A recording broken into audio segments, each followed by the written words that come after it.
Vaibhavi, వాణిలను DK corporation నుంచి పంపించేసిన Abhinav imaging సెక్యూరిటీస్కి తిరిగి వచ్చాడు. నేను నీకు చెప్పిన పనేం చేశావు అని అభినవ్ అడగడంతో టీనా భయపడిపోయి ఏం పని సార్ అని గుణిగింది. ఆమె వైపు సీరియస్గా చూస్తూ అంత ఇంపార్టెంట్ విషయాన్ని ఎలా మర్చిపోగలవు అని కోపంగా అడిగాడు అభినవ్. టీనాకు చాలా నర్వస్గా అనిపించింది.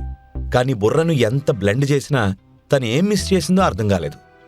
మీరేం చెప్పారని నాకు గుర్తు రావడం లేదు సార్ అనబోయింది. కానీ ఆమె టెన్షన్ గమనించిన అభినవ్, డబ్ల్యూడబ్ల్యూ ప్రొడక్ట్స్ కంపెనీ సీఈఓతో మాట్లాడావు కదా, అతను ఏం చెప్పాడో నాకు చెప్పావా అసలు అని అడిగాడు అభినవ్. దాంతో టీనాకు మ్యాటర్ అర్థమైపోయింది. ఐఎమ్ వెరీ సారీ సార్, ఆ కంపెనీ సీఈఓ జైవీర్ మన కంపెనీ సీఈఓతో మాట్లాడాలి అని డిమాండ్ చేస్తున్నాడు అని చెప్పింది టీనా. ఓకే వెళ్ళి అతని కాంటాక్ట్ ఇన్ఫర్మేషన్ తీసుకురా, ఇతని సంగతి కూడా ఇవాళే తేల్చిపడేస్తాను అని కాన్ఫిడెంట్గా చెప్పి తన క్యాబిన్ వైపు నడిచాడు అభినవ్. అతన్ని ఫాలో అవుతూ, ఇవాళ ఇన్వెస్టర్స్తో మీటింగ్ తప్ప మీకేమీ అఫీషియల్ వర్క్ లేదు సార్ అని చెప్పింది టీనా. ఓ గ్రేట్ న్యూస్, అప్పటి వరకు కొంచెం రిలాక్స్ అవ్వచ్చు అని చెప్పి తన క్యాబిన్లోకి వెళ్లి చైర్లో కూర్చుని digital world company contract sign అయిందా లేదా అని అడిగాడు అభినవ్. తన చేతిలో ఉన్న ఫైల్ని చెక్ చేసి, అయిపోయింది సార్, మన సూపర్వైజర్ అతని టీం చెక్ చేసి డీల్ ఫైనలైజ్ చేశారు అని కన్ఫర్మ్ చేసింది టీనా. మరి ప్రోడక్ట్ సంగతేంటి అని అడిగాడు అభినవ్. అవి కూడా ప్రాసెస్ చేశాం సార్, ఇన్ఫాక్ట్ వాళ్ళు మనకి హాఫ్ పేమెంట్ ఆల్రెడీ ఇచ్చేశారు అని చెప్పింది టీనా. అది విని తల ఊపిన అభినవ్కి ఇదంతా మీరా ఎఫెక్ట్ అని తెలుసు. మీరా వర్క్ చేసే విధానం అతనికి బాగా నచ్చుతుంది. ఆమె ఎలాంటి పరిస్థితినైనా ఈజీగా నిజాయితీగా హ్యాండిల్ చేయగలదు. కానీ రాణీకి అంత టాలెంట్ లేదు.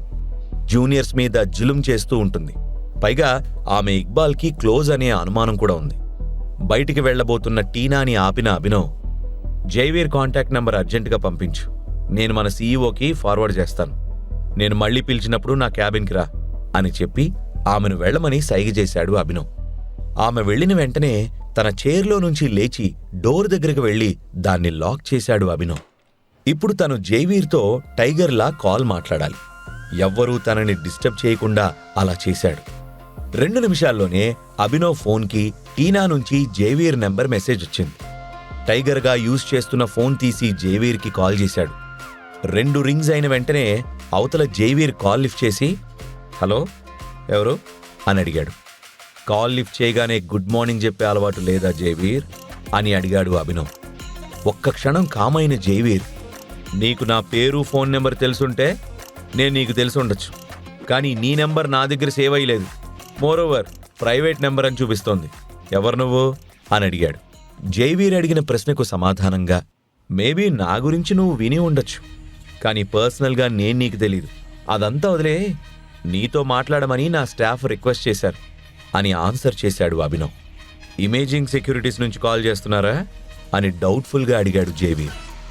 అవును, నేను కంపెనీ సీఈఓని మాట్లాడుతున్నాను, నా పేరు టైగర్ అని గంభీరంగా అన్నాడు అభినవ్. వాట్ అని షాక్ అయిన జైవీర్ గుండె ఒక్క క్షణం ఆగి మళ్లీ కొట్టుకుంది. మీరు నిజంగా టైగరా అని షాకింగ్గా అడిగాడు. టైగర్కి అబద్ధాలు చెప్పే అలవాట్లేదు, నీతో జోక్స్ వేసేంత ఫ్రెండ్షిప్ అస్సలే లేదు అని సీరియస్గా అన్నాడు అభినవ్. ఆ మాటతో అతను టైగర్ అని కన్ఫర్మ్ చేసుకున్నాడు జైవీర్. అతని గుండె పేలిపోయేలా కొట్టుకుంటోంది. I'm sorry sir, really very sorry, మీరు సడన్గా కాల్ చేసేసరికి నేను కొంచెం తడబడ్డాను, పైగా ఇమేజింగ్ సెక్యూరిటీస్ టైగర్ కంపెనీ అని నాకు తెలీదు అని కవర్ చేసే ప్రయత్నం చేశాడు. చిన్నగా నవ్విన అభినవ్, అయితే మనం ఒకసారి కలుద్దాం, నేనే టైగర్ అనే నమ్మకం వస్తుంది, నా కంపెనీస్ పేర్లు కూడా నీకు తెలుస్తాయి అని కొంచెం వెటకారంగా అన్నాడు. టైగర్ సార్తో మీటింగ్ కోసం జనం సంవత్సరాల తరబడి ఎదురు చూస్తారు, మీరు నన్ను స్వయంగా పిలవడం అంటే నాకు లైఫ్ టైం అచీవ్మెంట్ సార్, నేనెప్పుడైనా రెడీ అని హుషారుగా అన్నాడు జైవీర్. వెంటనే వాయిస్ మార్చిన అభినవ్, మా కంపెనీ మేనేజర్ అభినవ్ గురించి నువ్వేదో మాట్లాడాలనుకున్నావంట, మ్యాటర్ ఏంటి అని అడిగాడు. అభినవ్ పేరు వినగానే జైవీర్ ఊపిరి ఒక్కసారిగా ఆగిపోయింది. అతన్ని కంపెనీలో నుంచి తీసేయడానికే గేమ్ ప్లే చేశాడు. ఇప్పుడు టైగర్కి ఆ విషయం తెలిస్తే ఏమంటాడో అని భయం వేసింది. అందుకే వెంటనే, అభినవ్ గురించి స్పెషల్గా ఏం లేదు సార్, తను బాగా హార్డ్ వర్క్ చేస్తాడని మీకు చెప్పాలనిపించింది అని కవర్ చేశాడు జైవీర్. ఓ అంటూ మనసులో నవ్వుకున్నాడు అభినవ్. అవును సార్, వేరే ఏమైనా ఇష్యూ ఉంటే నేను డైరెక్ట్గా అభినవ్నే కలిసేవాణ్ణి. కానీ అతన్ని తన ఎదురుగా పొగడలేను కదా, అందుకే మీతో చెప్పాలనుకున్నాను. ఎప్పుడైనా ఒక ఎంప్లాయీ బాగా పనిచేస్తే అది వాళ్ల పై అధికారికి కన్వే చేయాలి కదా సార్ అని చెప్పాడు జైవీర్. ఒక్క క్షణం గ్యాప్ ఇచ్చిన Abhinav, all right mister Jaiveer, మీరు మా ఇమేజింగ్ సెక్యూరిటీస్ కంపెనీతో ఎలాంటి రిలేషన్ మెయింటైన్ చేస్తారు అనే దాని మీద మన మీటింగ్ డిపెండ్ అవుతుంది. నా కంపెనీల్లో ఇది చాలా చిన్నది, అందుకే నేను ఎక్కువగా ఫోకస్ చేయలేక నా బదులు అభినవ్ని అపాయింట్ చేశాను. అతనుంటే నేనున్నట్టే అని డిక్లేర్ చేశాడు. అంటే మీరు అభినవ్తో టచ్లో ఉన్నారా? అతను మిమ్మల్ని చూశాడా అని ఆశ్చర్యంగా అడిగాడు జైవీర్. అతని మాటలకు నవ్వి, అఫ్కోర్స్ మిస్టర్ జైవీర్, నువ్వు ఈ టైగర్ను మీట్ అవ్వాలంటే ముందు అభినవ్ను కలవాలి. అభినవ్ షాడోలోనే ఎక్కడో ఒక చోట నీకు టైగర్ కనిపిస్తాడు అని చెప్పి ఇంకో మాట కూడా మాట్లాడకుండా కాల్ కట్ చేశాడు అభినవ్. జైవీర్ నోటి నుంచి మాట కూడా రాలేదు. తిమింగలం నోటికి చిక్కి సేఫ్గా బయటపడినట్టు అనిపించింది. చరణ్ చెప్పాడని అభినవ్ని ఏదైనా చేసేయాలి అనుకున్నాడు. కానీ సడన్గా టైగరే కాల్ చేసేసరికి ప్యాంటు తడిచిపోయింది. ఎందుకొచ్చిన గొడవలే అనుకుంటూ కామైపోయాడు జైవీర్. జైవీర్తో మాట్లాడిన అభినవ్ ఫోన్ టేబుల్ మీద పెడుతూ ఉండగానే అతని ఫోన్ మళ్లీ మోగడం మొదలుపెట్టింది. అందులో రాణి నెంబర్ డిస్ప్లే అవడం చూసి లిఫ్ట్ చేశాడు అభినవ్. అవతల నుంచి, హలో సార్, 3 ఇన్వెస్టర్సు అవైలబుల్గా ఉన్నారు. ఈరోజు 2 o'clock కాన్ఫరెన్స్ కాల్ ఉంది. మీకు అటెండ్ అవ్వడం కుదురుతుందా అని అడిగింది రాణి. ఓ నిమిషం ఆలోచించాడు అభినవ్. అదే టైంకి ఇమేజింగ్ సెక్యూరిటీస్ ఇన్వెస్టర్స్తో కూడా అతనికి మీటింగ్ ఉంది. కానీ రాణి అరేంజ్ చేసింది కాన్ఫరెన్స్ కాలే కాబట్టి త్వరగా అయిపోతుంది అనుకుని, ఓకే అటెండ్ అవుతాను అని చెప్పాడు. మీటింగ్ కోసం కంపెనీకి రావడం కుదురుతుందా అని అడిగింది రాణి. నో, ఇంటి నుంచి కనెక్ట్ అవుతాను. ఆ ఇన్వెస్టర్స్ ఫోన్ నెంబర్ పంపు, నేను చూసుకుంటాను అని అడిగాడు అభినవ్. ఓకే సార్ అని కాల్ కట్ చేసింది రాణి. ఫోన్ టేబుల్ మీద పెట్టి కొంచెం రిలాక్స్ అయ్యాడు అభినవ్. ఇక నుంచి టైగర్తో పెట్టుకోవడానికి జనం 1కి 10 సార్లు ఆలోచించాలి అని నవ్వుకున్నాడు అభినవ్. మరోవైపు ప్రోటాన్తో మీటింగ్ ఫినిష్ చేసి ఎల్ఎక్స్ ఆఫీస్కి వచ్చిన అనన్యతో ఆర్గ్యూ చేస్తున్నాడు సన్నీ. ప్రోటాన్ కంపెనీలో తనకు జరిగిన అవమానాన్ని అతను భరించలేకపోయాడు. ఫ్యామిలీ మెంబర్స్ ముందు డాన్ అతన్ని కొట్టి అవమానించిన విషయం ఇంకా ఎవరూ మర్చిపోకముందే ఇది జరిగింది. నీ ప్రమేయం లేకుండా ఇదంతా జరగదు. చేసేదంతా గుట్టుగా చేసి అమాయకంగా నటిస్తే నాకు తెలీదనుకున్నావా? అసలు నీ పేరు అనన్య కాదు, అమాయక అని పెట్టాలి అని అనన్య మీద కోపంతో అరిచాడు. కామ్ డౌన్ సన్నీ, నీ ఊహలు నిజం అనుకోకు అని విసుగ్గా అంది అనన్య. కంపెనీ స్టాఫ్ అందరి ముందు నీ అన్నకు అవమానం జరిగినప్పుడు నా కోసం స్టాండ్ తీసుకొని మీటింగ్ బాయ్కాట్ చేయకుండా మంచి ఛాన్స్ అనుకుని రెచ్చిపోయావు నువ్వు అని సన్నీ ఫైర్ అయ్యాడు. ఇంక చాలా ఆపు. నేనెంత మంచిగా ఉండాలని ట్రై చేసినా అది నీ కళ్ళకి ఎప్పటికీ కనిపించదు. నువ్వు నన్ను శత్రువులా చూడడం ఆపే ఫస్ట్. ప్రోటాన్ కంపెనీలో నీకు ఇన్సల్ట్ జరిగితే అందులో నా తప్పే ఉంది. అదేమన్నా నా మొగుడి కంపెనీయా నేను స్టాఫ్ని ఇన్ఫ్లుయెన్స్ చేయడానికి? మనకే దిక్కులేక వాళ్ళ దగ్గరికి పోయినప్పుడు అన్నీ మూసుకొని పనిచేయాలి అని కోపంగా అరిచింది అనన్య. నీ మొగుడికే సొంతగా కంపెనీ ఉంటే అసలు నువ్వు భూమి మీద నడుస్తావా అని పళ్ళు నూరుతూ, నన్నీ ప్రాజెక్ట్లో నుంచి పక్కకు తప్పించమని ఆ రాణికి నువ్వు ఎంత లంచం ఇచ్చో చెప్పు అని అరిచాడు సన్నీ.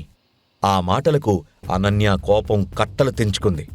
తన అన్న సన్నీ ఇంత నీచంగా ఆలోచిస్తాడని ఆమె అస్సలు ఊహించలేదు. అందరినీ డబ్బుతో కొనే జబ్బు నీది, నాకా అవసరం లేదు. నిన్ను జనం అవాయిడ్ చేస్తున్నారు అంటే లోపం నీలో ఉంది అని అర్థం చేసుకుని మారడానికి ట్రై చేయి. నా మీద పడేడిస్తే ఏమీ జరగదో అని సలహా ఇచ్చింది. నువ్వేంటో ఇప్పుడే పూర్తిగా అర్థమైంది అనన్య. ఆట నువ్వు మొదలుపెట్టావు, నేను ఫినిష్ చేస్తాను. నువ్వు కుళ్ళి కుళ్ళి ఏడ్చేలా చేస్తాను, చూస్తూ ఉండు అని ఛాలెంజ్ చేసి ఆఫీస్ నుండి బయటకొచ్చాడు సన్నీ. కారులో కూర్చున్న వెంటనే అతనికి దేవా గుర్తొచ్చి మళ్లీ కాల్ చేశాడు. కానీ ఎన్నిసార్లు చేసినా నాట్ రీచబుల్ అనే వచ్చింది. వీడి ఫోన్కి ఏం మాయరోగం వచ్చింది? ఎలాగో ఆఫీస్ ఇక్కడి నుంచి దగ్గరే కాబట్టి ముందు అక్కడికెళ్ళి చూద్దాం, అక్కడ లేకపోతే అప్పుడు ఇంటికెళ్ళొచ్చు అనుకున్న సన్నీ కార్ స్టార్ట్ చేశాడు. డీకే కార్పొరేషన్కి చేరుకునే లోపు తన ఎమోషన్స్ కంట్రోల్ చేసుకున్న సన్నీ అనన్యను దెబ్బ కొట్టడానికి ఏదైనా ప్లాన్ చేయాలి అనుకుంటూ ఆఫీస్ బిల్డింగ్లోకి ఎంటర్ అయ్యాడు. ఎదురుగా కనబడిన రిసెప్షనిస్ట్ని, హాయ్ ప్రీతిమా, ఎలా ఉన్నావు అని పలకరించాడు. హాయ్ సన్నీ సార్ అని స్మైల్ ఇచ్చిన ప్రతిమ ఏంటి ఇలా వచ్చారు అని అడిగింది.